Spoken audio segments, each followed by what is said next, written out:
We're back. In a new Discovery Channel documentary, astrophysicist Stephen Hawking said that communicating with aliens could be a threat to Earth.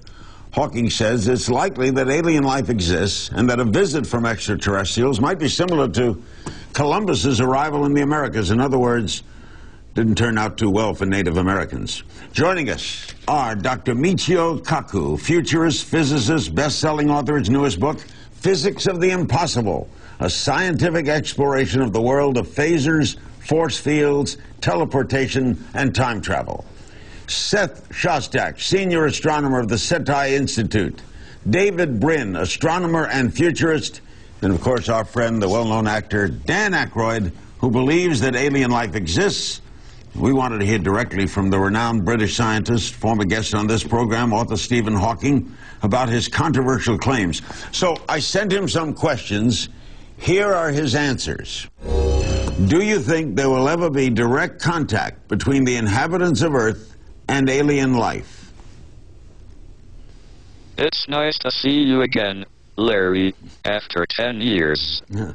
I think we may find primitive life, but it's unlikely there are intelligent aliens within 100 light years, or we would have detected their radio signals.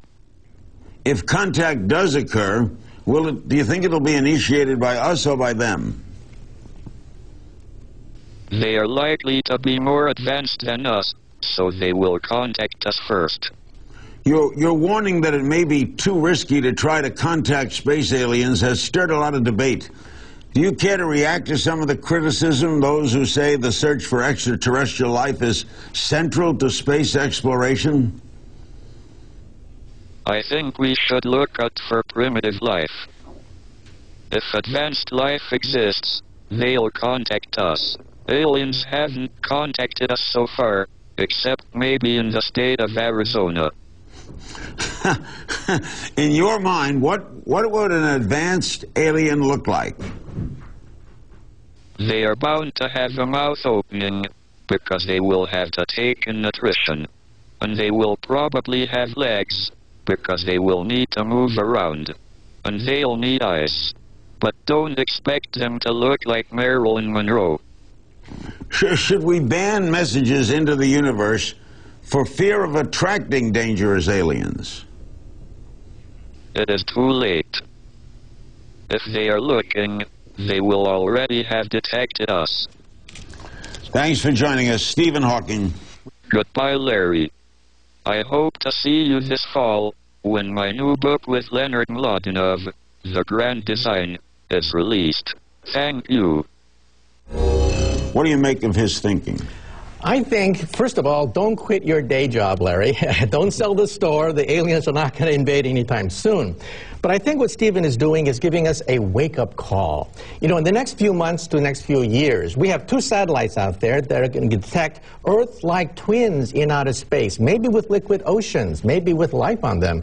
When we look at the night sky in the next few years, we're going to have to get used to the fact that somebody could be staring back at us. We're going to have an existential shock when the results of the Kepler satellite and the Kourou satellite announce they have found Earth-like planets in space.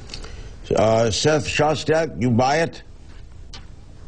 Well, of course I buy that, but look, I think what Stephen Hawking is saying, we're going to hear from them first, and that's exactly what we try and do in the SETI business. Indeed, we've got big antennas that are scanning the skies, looking for signals from civilizations that would be quite far away. There's no danger in that, of course. I mean, you tune in the radio and you don't have to worry about the DJ jumping into your home and giving you a hard time. So that's a completely harmless sort of thing, and a very interesting thing, because it would tell you whether Earth is really, really special or whether there's enormous quantities of life out there.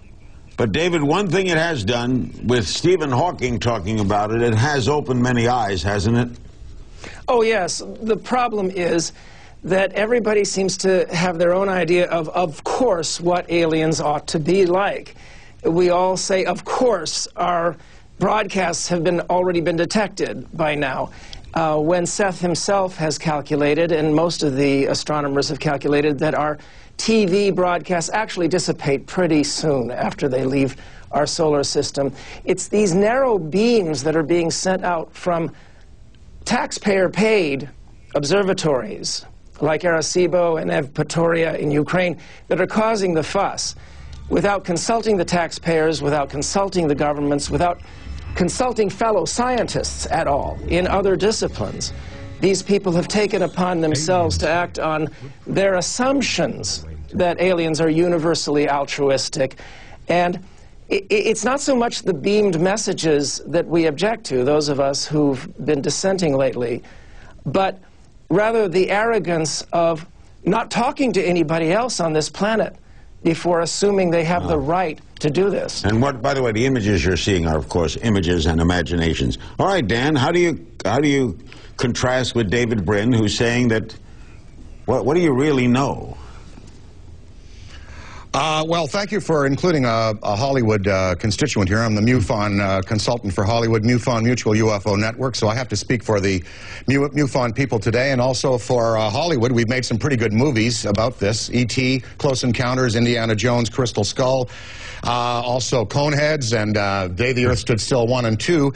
The significance of the Hawking speech that I heard was that he specifically referenced a July 1952 sighting over the United States Coast Guard station in Washington, D.C. No astrophysicist of his credibility and reputation has ever actually mentioned a UFO sighting. So to us in that community, we sit up right away, and what we say is, SETI, please continue. Maybe focus in on where there might be planets. Please continue, but please also accept the fact that they may have been coming and going here for many years without calling SETI back.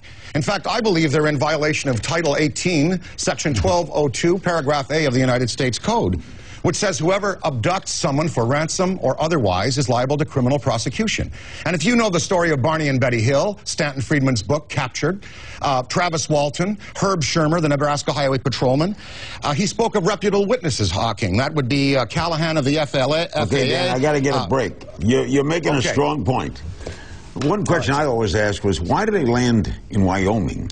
Why not New York, Washington? I'll tell you that later. All right, Chicago. Maybe we'll get answers ahead.